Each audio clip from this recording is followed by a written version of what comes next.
On est encore debout ce matin et ça, c'est une grâce. Nous en remercions le Seigneur. Bonjour, très chers amis.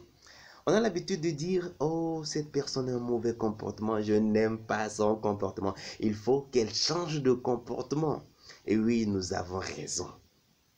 Mais vous serez aussi d'accord avec moi que le changement n'est pas une affaire de l'extérieur, mais ça commence à l'intérieur.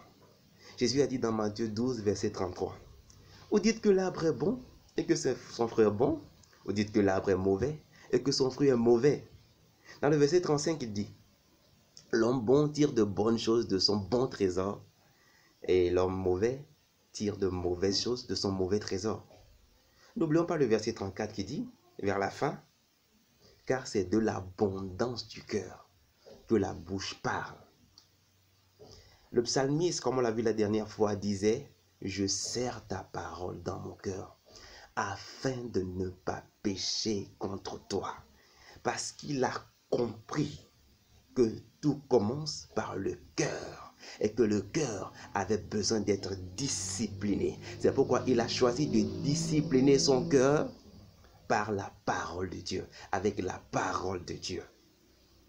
Ce qui veut dire que 24 sur 24, à chaque instant, il veille à ce que la parole de Dieu soit vivante dans son cœur, soit en action dans son cœur, soit présente dans son cœur. Aujourd'hui, nous pouvons aussi insérer la parole de Dieu dans notre cœur. Aujourd'hui, nous pouvons aussi discipliner notre cœur avec la parole de Dieu, par des psaumes, par des hymnes, par des cantiques spirituels. Et célébrons le Seigneur de tout notre cœur. Vous savez, serrer la parole de Dieu dans notre cœur est un processus qui commence d'abord par inviter Jésus-Christ dans notre cœur comme notre Sauveur, notre Seigneur personnel.